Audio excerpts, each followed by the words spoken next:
Hello दोस्तों, स्वागत है आपको टी सोच में। आज हम लोग जैसा कि मेल में आपने देखा होगा पढ़ने वाले हैं भारत में पहला विदेशी शासन। भारत में पहला विदेशी शासन हम लोग पढ़ने वाले हैं, कैसे भारत में पहला विदेशी शासन आता है और इस विदेशी शासन के इन्वेडर की जो हिस्ट्री शुरू होती है और ये लोग सक्सेसफुल हो जाते हैं। यहां से लेकर के 16वीं शताब्दी तक अंग्रेजों ने भारत पर कब्जा किया, वहां तक विदेशियों का आक्रमण और कब्जा करने की फहरिस्त जो है चलती जाती है। ये पूरा क्रम है इतिहास का। शुरुआत यहां से होती है विदेशी आक्रमण का। विदेशी आक्रमण का शुरुआत तो पहले से हुआ, लेकिन पहले बार विदेशी शासन का शुरुआत होता है इंडिया में। ठीक है, मैं एक बार इंट्रोड्यूस कर देता हूँ चैनल के बारे में।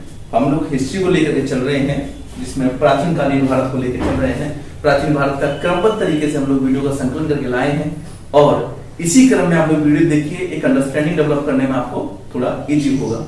जैसे पहले हड़प्पा लिए, हड़प्पा के बाद में वैदिक काल आया, वैदिक काल के बाद में मगध आया, मगध के बाद में हमने मौर्य शासन के ऊपर बात किया।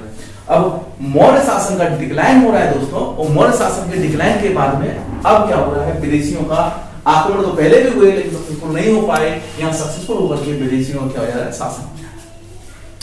कितना ही महान साम्राज्य क्यों ना हो, कितनी महान पुरखों की जागीर क्यों ना हो, अगर संभालने की क्षमता आपके अंदर नहीं है तो वो महान साम्राज्य पुरखों की महान जागीर का कोई अर्थ नहीं है। इसी वजह से एक कहावत कही जाती है, वो कहावत है पूत कपूत तो क्यों धन संचय और पूत सपूत तो क्यों धन संचय।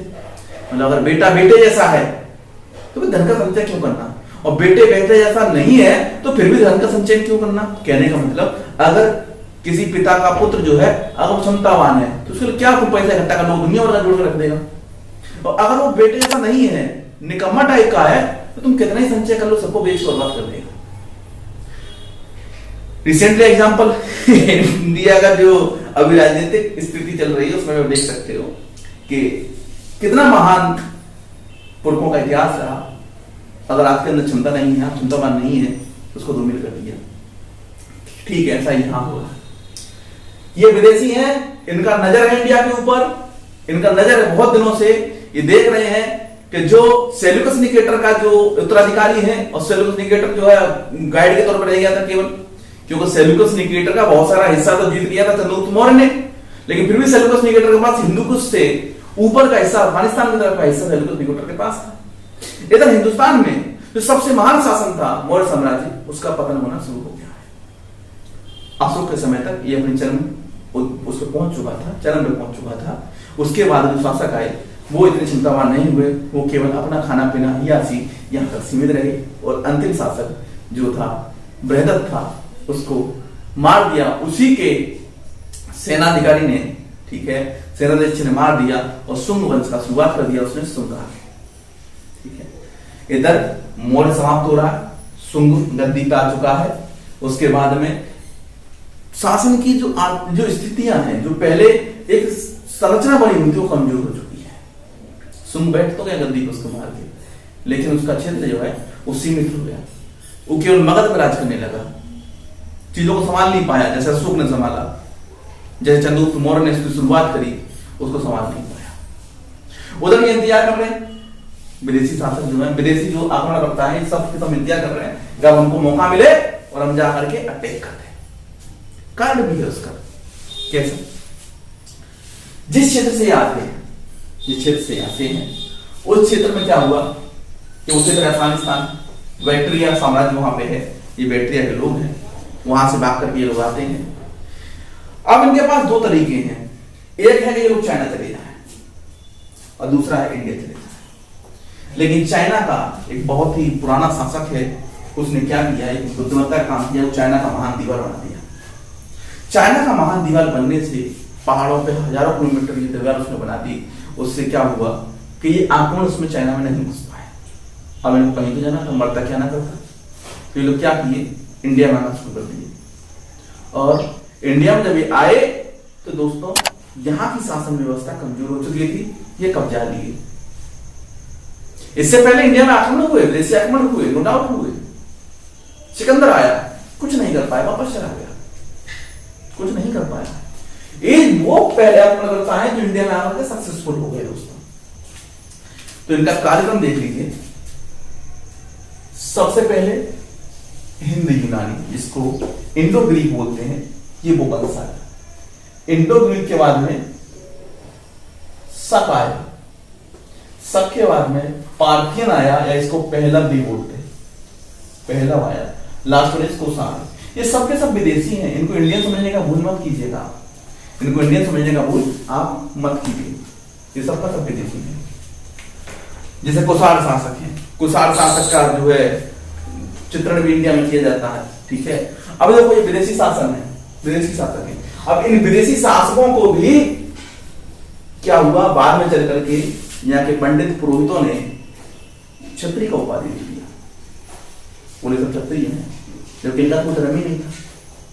छोटे छोटे कबीले थे, जैसे हूण थे, हूण यू कबीला था, कन्वर्टेड इट यूची, और यूची में यूची महान हुआ, और यूची महान नहीं शक निकला, वहीं से पार्थियन निकला। ये छोटा सा कबीला था, हूण कबीला, हूण लोग थे जिन्हें किसी धर्म का जानकारी नहीं था, कोई जानकारी नहीं था किसी धर्म का। और बाद में आकर के इंडिया में क्षत्रिय कहलाने लगे, परिस्थितियां ऐसी रही, क्षत्रिय कहलाने लगे, एक अलग बात। सबसे पहले देखते थे दोस्तों हिंद यूनानी शासक, तो हम लोग बात कर रहे हैं हिंद यूनानी के दोस्तों, इंडो ग्रीक। ये शासक है, अब इसका कोई पर्टिकुलर नाम तो है नहीं भाई, ये एक कबीला टाइप के लोग हैं। इस वजह से जब इसका जैसे कि मौर्य वंश इंडिया में स्थापित हुआ, चंद्रगुप्त मौर्य ने किया तो उसका नाम मौर्य वंश हो गया। पुष्यमित्र शुंग इसके बाद आ जाएगा तो वो शुंग वंश हो गया, है ना। इससे पहले नंद थे तो नंद वंश था। इनका कोई अस्तित्व नहीं है, ये सब कबीला ही टाइप के लोग हैं, तो इसको क्या बोल दिया, हिंद यूनानी। यूनान से आया और हिंदी मिक्स है तो हिंद यूनानी बना दिया, दोनों को मिलकर एक शब्द बन गया हिंद यूनानी दोस्तों। इसका फाउंडर था दैमित्री, दैमित्री इसका फाउंडर था, ठीक है। ये बैक्ट्रिया से आए थे, बैक्ट्रिया साम्राज्य का भाग था, वहां से भाग करके आए, इंडिया में आकर सक्सेसफुल हो गया और दैमित्री आ गया। ये दैमित्री जो है 190 बीसी में आया, 190 बीसी में। इनके बीच में युद्ध भी हुआ, पुष्यमित्र शुंग और दैमित्री के बीच में निर्णायक युद्ध रहा ये, ठीक है। लेकिन दोनों ही अपने अपने धर्मों में इसको विजेता घोषित करते हैं, अपनी अपनी बातें हैं। चलिए, इसके बाद इस वंश का सबसे महान शासक जो दोस्तों हुआ वो हुआ मिनिंडर। मिनिंडर 160 बीसी से लेकर के और 145 बीसी तक रहा, ठीक है। मिनिंडर जो है दोस्तों, ये जो नाम इसको दिया वो बौद्ध धर्म से इसको नाम मिला। बोले कैसे, वो हुआ ऐसा, मिनिंडर इंडिया में आया और ये जो है अपने आप को बहुत हाई लेवल का समझता था, हमसे डिबेट में कोई जीत ही नहीं सकता, ये दुनिया में लोगों को हराता आ रहा था। बोले अपने आध्यात्मिक डिबेट में लोगों को हराता आ रहा था, और बात करने का बात निपुणता, उसके अंदर जो है तथ्य निपुणता थी, इस तरह से लोगों को अपनी डिबेट में हराता था। इंडिया में आया तो बोला कि हम जो है दुनिया को जीत करके आए हैं, हमसे कोई वो थोड़ी होता। तो किसी ने बोला कि चलो तुम अब तक जीत के आए हो ना, बोले यहाँ पे भी है, जरा उसको हरा के दिखा तब तो मानेगा ना। बोले यहाँ कौन है, बोले यहाँ पर नागसेन है। बोले अच्छा, इतना बड़ा तीस मार कहाँ है, भेजो कभी तो उससे बात करें। अब नागसेन के कानों में ऐसी बात पहुंची, नागसेन उस समय बौद्ध धर्म के महान विद्वान थे, नागसेन के कानों में ऐसी बात पहुंची तो थोड़ा बौद्धिस्ट जो लोग होते हैं मतलब ईगो बहुत कम होता है। ईगो बौद्धिस्ट नहीं, जो भी अच्छा आध्यात्म का ज्ञान रखता है किसी भी धर्म का हो, उनके अंदर ईगो नहीं होता है। जैसे कोई टकड़ के आएगा, बोला तुम्हारे अंदर बहुत ज्यादा ज्ञान है, बोले नहीं हम तो कुछ नहीं ज्ञानी है, हम क्या जानते हैं, हम तो गरीब आदमी। बोला साधु तो कहता मैं तो फकीर हूँ साहब, मैं तो ऐसा कपड़ा पहनता हूँ दुनिया में जो देखे ही नहीं। इस बौद्ध धर्म के बौद्धिस्ट कहते हैं हमको मतलब ही नहीं दुनिया से, हम तो ऐसा कपड़ा पहनते हैं बिल्कुल निकृष्ट श्रेणी का कपड़ा हो ऐसा पहनेंगे, जिसका कोई कलर ना हो ऐसा कपड़ा पहनेंगे। तो मिनिंडर से बोला, नागार्जुन से बोला क्या भाई, बोला नहीं हमको नहीं आना, हमको खा लेने देना भाई, का शासन क्या राज्य में क्या लेना देना शासन राज्यों से, हम तो आध्यात्म बहुत खुश है। देखो जो आध्यात्म की पराकाष्ठा पे पहुंच गया, ये कुछ भी छोटे छोटे शब्द हो जाते हैं, उसके लिए शासन क्या है उसके लिए कुछ भी नहीं, क्योंकि आध्यात्मिक पराकाष्ठा पे पहुंचने वाले के आगे किसी भी धर्म में क्यों ना हो अच्छे से अच्छा सेंसर झुक जाता है। आजकल तो डेमोक्रेसी है, चुनकर के हम भेजते हैं अपना। जब मोनार्की था, राजतंत्रात्मक शासन, तो उसमें भी राजा अपना राजगद्दी छोड़ देता था। जब महान साधु संत या फकीर आता था तो राजगद्दी छोड़ देता था, राजा नीचे आकर चरणों में लेटता था। वो रुतबा, है ना, ऐसे ऐसा रुतबा हुआ। आप देख सकते हो बौद्ध धर्म के जब जो थे महाकश्यप वगैरह, ये जब जाते थे अशोक की सभा में, तो अशोक जो है शासन छोड़, वो गद्दी छोड़ देता था। क्या ये ऐसे ऐसे हुए हैं महापुरुष। निजामुद्दीन औलिया जी को तो आप जानते होंगे। हजरत निजामुद्दीन औलिया दिल्ली में इतने शासकों का उन्होंने राज्य देखा, उनके जो है 7 सुल्तान चेंज हो गए उनके राज का, उनके जीवन काल में, और किसी के राज दरबार में नहीं गए। तो अलाउद्दीन आया, बोला कैसा है कि हमको जो है बोला कि लाभ कौन सा है, बोला हम नहीं जाएंगे, हमें किस राजकाज से मतलब नहीं। तो शहंशाह बोला कि ठीक है हम मिलने आ रहे हैं। तो अलाउद्दीन जो औलिया थे उन्होंने बोला कि ऐसा है कि मेरी कुटिया के 2 दरवाजे हैं, शहंशाह आगे से आएगा तो पीछे से निकल जाएगा, हमको कोई मतलब नहीं शासन सत्ता से। तो अच्छे अच्छे शासक को झुका नहीं पाएंगे ऐसे लोगों को जो उस टाइप के व्यक्तित्व थे। तो मैंने तो ज्यादा पीछे पड़ गया। तो किसी परिस्थिति में आकर के फिर डिबेट हुआ, पैसे मिनट आकर बोला और कैसे, बोले और तो सब घर हैं, तुम हम तो अच्छे हैं। बोले और कैसे क्या है, हम तो अच्छे हैं और सब घर हैं। ठीक, तो मिलिंद पन्हु नाम का एक बुक लिखा गया है इसी डिबेट के ऊपर दोस्तों। जब नागसेन जी ने मिलिंद को हरा दिया और हारने वाले मिलिंद ने नागसेन के ही तत्वाधान में जो बौद्ध धर्म को स्वीकार कर लिया, ये बुक लिखा गया मिलिंद पन्हु। जब कभी कुछ बन जाओ, ये बुक मिलती है मार्केट में, पढ़ना, ये किसी की बात का जवाब कैसे देते हैं, बात काटना क्या होता है, इस बुक में आपको मिलेगा। मिलिंद पन्हु, मिलिंद के प्रश्न, मिलिंद पन्हु का ये होता। नागसेन ने इसको हरा दिया। अब नागसेन को जो है बहुत सी जगह नागार्जुन लिख दिया जाता है, कंफ्यूज नहीं होगा किसी पेपर में आ जाए तो नागार्जुन ने हराया तो नागसेन ने हराया, सेम चीज। ठीक है दोस्तों, और मिलिंद पन्हु यही सबसे फेमस राजा हुआ यहाँ पे। ठीक है, ये कोई बेटा पुत्र वाला हिसाब किताब नहीं है दोस्तों, ये इसका बेटा था, ये इसका बेटा था।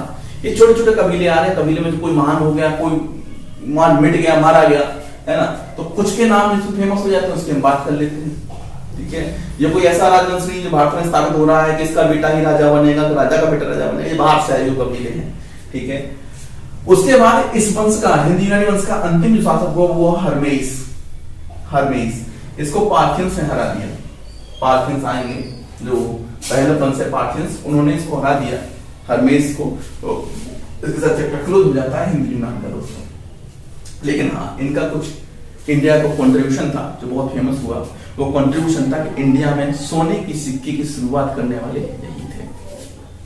इंडिया में स्वर्ण मुद्रा का शुरुआत करने वाले यही थे। ठीक है दोस्तों, और हाँ एक फैक्ट और छूट गया है, माफी चाहेंगे। जैसे मिलिंड ने अपना राजधानी जो है वो साकल को बनाया, सियालकोट जो आज पंजाब में है, तो साकल को बनाया। कभी भी अगर मिलाने को आ जाए कि साकल किसका प्राचीन नाम है दोस्तों, सियालकोट का।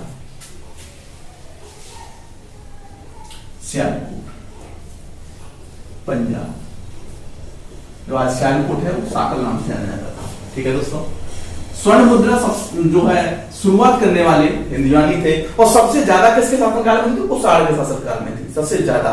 लेकिन अगर बोले शुरुआत कौन की है, स्वर्ण मुद्रा और ये की है, सोने के सिक्कों का शुरुआत ये की है।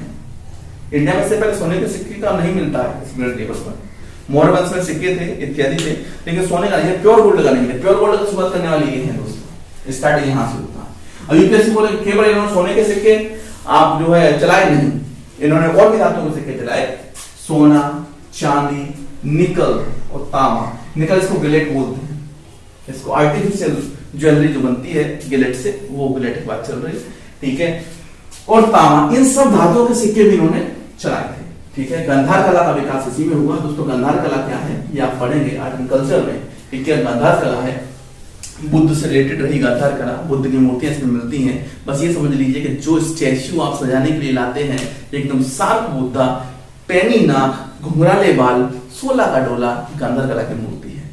ठीक है, बुद्धा एक ऐसे व्यक्तित्व है जो हर किसी के ड्राइंग रूम में या ड्राइंग रूम में मिल ही जाएंगे, कोई ना किसी को गिफ्ट देता है। हाँ, उसके बारे में अर्थ नहीं जानता हो अलग बात, अर्थ नहीं जानता कोई बात नहीं, लेकिन दे हर व्यक्ति हर किसी को दे देता है।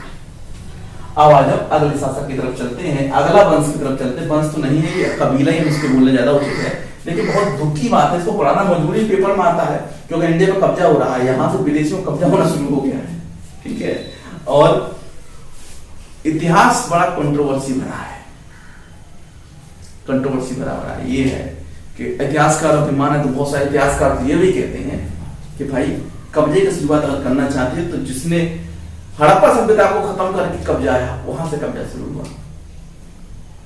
लेकिन इस बात को अब तक किसी ऑथेंटिक प्रूफ नहीं दिया गया, तो हम नहीं बोलेंगे, हम कॉलोनी की बात करेंगे, पेपर आस्पेक्ट से जरूरी है, लेकिन पढ़ाना इसलिए जरूरी है भाई क्योंकि पेपर में आता है।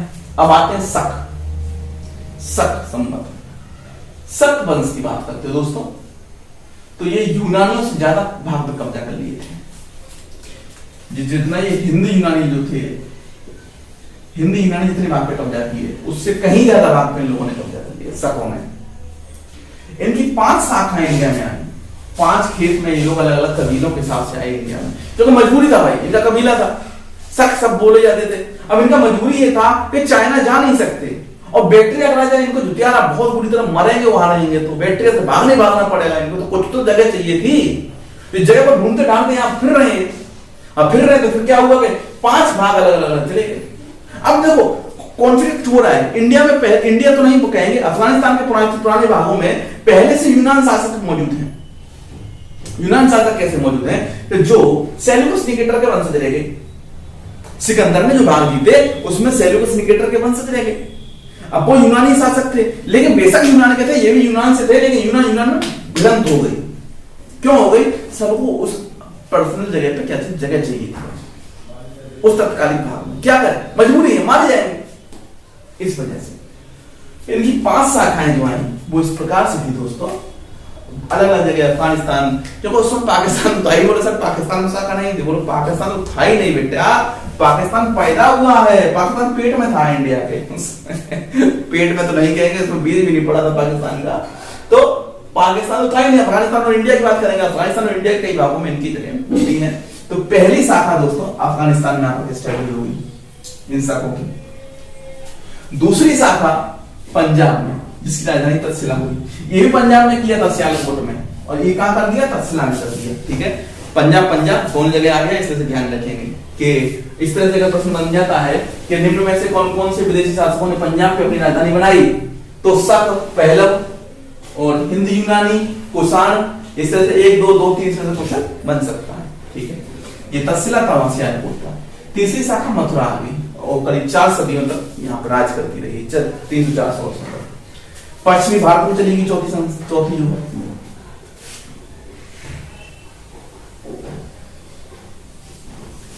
एक मोटा मोटी अंदाजा ये देखो कि कुछ इस तरह का भाग अगर इंडिया को देखते हैं, ठीक है ना, तो अभी प्राचीन में अभी जो है इस स्थिति में इंडिया को जैसा देखता है, उस समय तो अखंड भारत को जिस तरह से होगा पूरा पाकिस्तान शामिल करके। ठीक है, तो पहला पाकिस्तान अफगानिस्तान चला गया, इधर अफगानिस्तान में अखंड भारत से बाहर। दूसरा पंजाब में चला गया, पंजाब ये रहा। तीसरा मथुरा आ गया, मथुरा कहाँ है? ये रहा। अब मथुरा पूर्व पश्चिम उत्तर दक्षिण कहाँ पड़ेगा? पूरब पड़ेगा। पूरब पश्चिम उत्तर दक्षिण दिशा में ज्ञान देखो, ये पूरब होता है, ये पश्चिम होता है, ये उत्तर होता है, दक्षिण होता है। तो ये कह रहा है कि चौथी शाखा पश्चिमी भारत में बसी। ठीक है, तो अगर बोले कि ये जो है मथुरा में बसी, तो मथुरा कहाँ का भाग होगा? ये पूर्वी भारत का, और पश्चिमी भारत का भाग ये रहा दोस्तों, यहाँ बसी, ये पश्चिम गुजरात तक चली गई। उसके बाद लास्ट जो है ऊपरी दक्कन का ऊपरी भाग, दक्कन का निचले भाग में नहीं जा पाई यहाँ, तभी तो कहते हैं साउथ इंडिया जो है अनटचेबल रहा ज्यादातर स्थितियों में। अंग्रेजों ने जरूर इसको कब्जा लिया, उसके पीछे भी कारण था कि अंग्रेजों के पास नौसेना थी, इस वजह से उसको कब्जा लिया, वरना ये अनटचेबल रहा यहाँ। तो ऊपरी भाग दक्कन का, दक्कन प्लेटू का ऊपरी भाग, ये 5 जगह इनकी शाखाएं रही।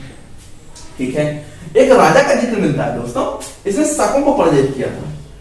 एक राजा था जिसने शकों को पराजित किया, उसको जो टाइटल किया अपने आप को, वो किया शक, जो विक्रमादित्य के नाम से। किसके नाम से? विक्रमादित्य।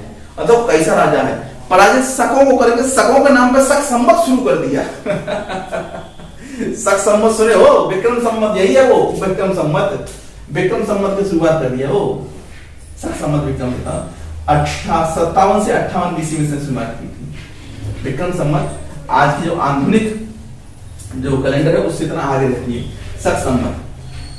तो इसने शक को हरा करके शकों के ऊपर एक कैलेंडर शुरू कर दिया, शक संवत के आज की डेट तक हम शकों को हराए हैं, तो आज तारीख होगी पहली।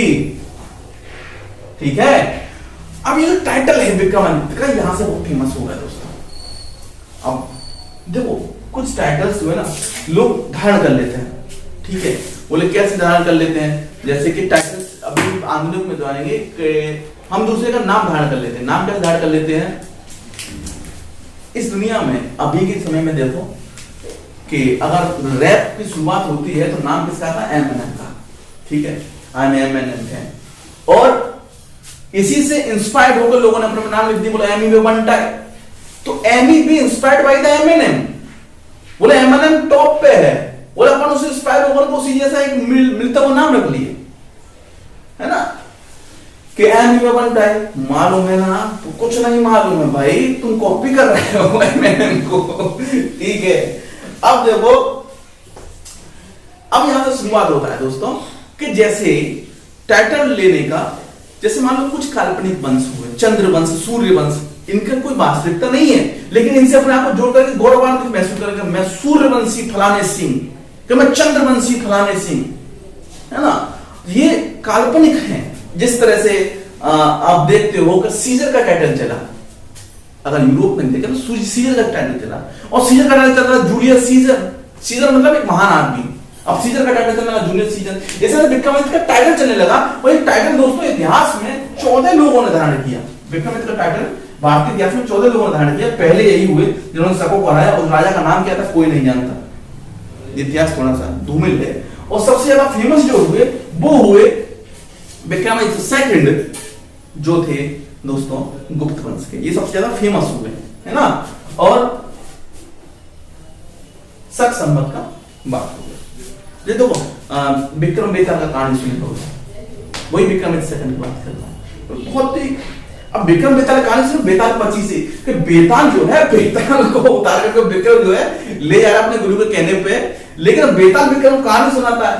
और शर्त ये है कि अगर विक्रम बोला तो बेताल जाके दोबारा उसी पेड़ पर लटक जाएगा, और नहीं बोला तो उसके सर के टुकड़े कर देगा, ठीक है। बोले कहानी देते हो जैसे सर पे थोड़ी देर बात आ रही है, तो बेताल को लेके जा रहे विक्रम अपनी पीठ बिला करके, बेताल एक कहानी सुनाता है। बोले एक गुरु के 3 चेले, और इस गुरु की बड़ी ही हसीन बेटी। तो गुरु की बेटी पे लाइन मारने वाला कौन सा बहुत पुराना है, नया नहीं है। तुम बोल रहे हो ना कि नया है, सर देखो ऐसा कर दिया, ऐसा नहीं, पुराना चल रहा।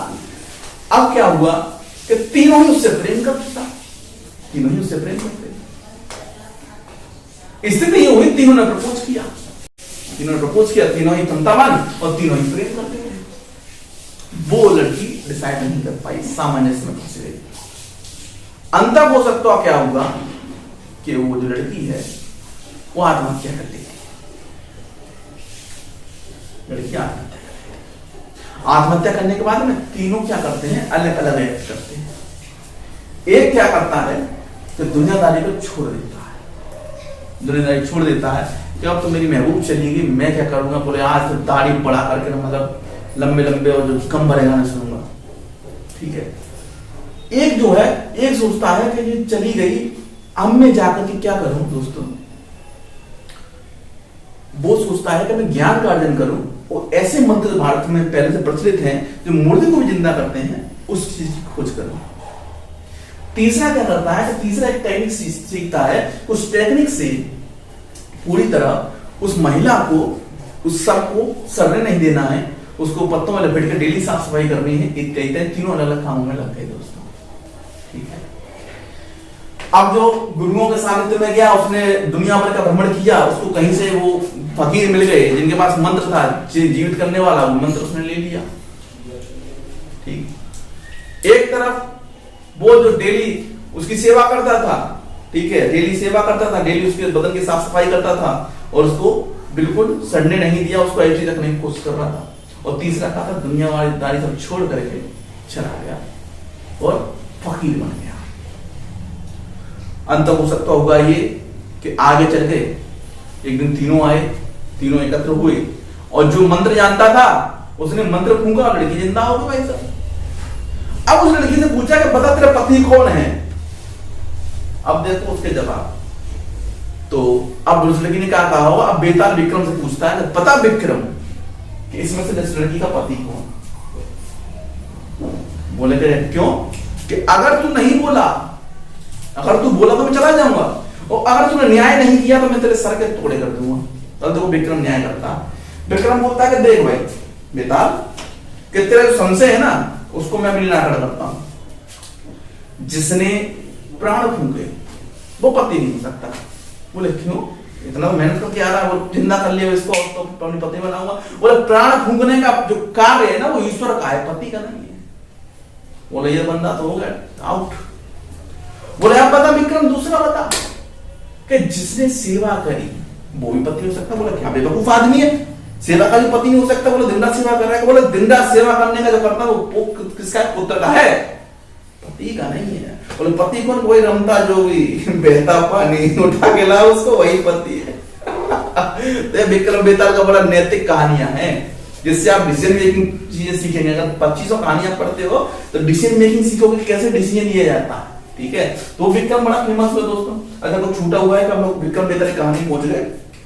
ठीक है, तो यहाँ पे विक्रम इतना फेमस हो गया, जो कहानी कहां से कहां जुड़ जाती पता नहीं चलता। अच्छा, इस वंश का कोई फेमस हुआ? हाँ भाई, एक बंदा बहुत फेमस हुआ, चाहे रुद्रदामन। रुद्रदामन बहुत फेमस हुआ। रुद्रदामन का अभिलेख मिलता है दोस्तों। अभिलेख हमने बताया था जब हमने आपको धर्म का वीडियो बनाया था, उसमें रुद्रदामन अभिलेख की भी हमने चर्चा की थी दोस्तों। ठीक है, रुद्रदामन के अभिलेख की 130 से 150 BC के लगभग ये बंदा मिलता है, और इसने बहुत बड़ा क्षेत्र पर कब्जा किया गुजरात की साइड में। क्योंकि ये किस शाखा का है दोस्तों? इस पश्चिमी शाखा का बंदा है।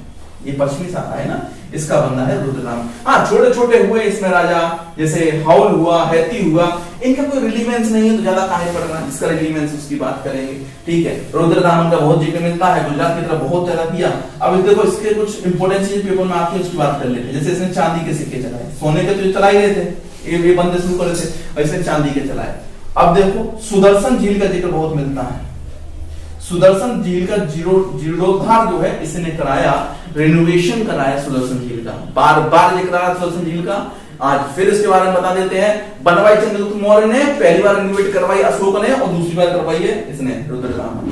ठीक है, रुद्रदामन बहुत महान शासक हुआ। इसने जो है हर्षवर्धन को भी हराया था रुद्रदामन, बहुत ही तेजस्वी शासक हुआ इस वंश का। हमने 2 वंश पढ़ लिए, 2 बचे पढ़ लेंगे अगले वीडियो में। ठीक है, और इस क्रम में आप याद रखिए पहला विदेशी शासक है जो भारत में स्थापित हो गए। ठीक है, शुंग पढ़ेंगे बाद में, कंफ्यूज नहीं होना है, बड़े कायदे से चलना है। ठीक है, इसी तरह से ऐसी वैल्यूएबल वीडियो हम आपके लिए लाते रहेंगे। चलिए मिलते हैं अगले वीडियो में, तब तक के लिए जय हिंद।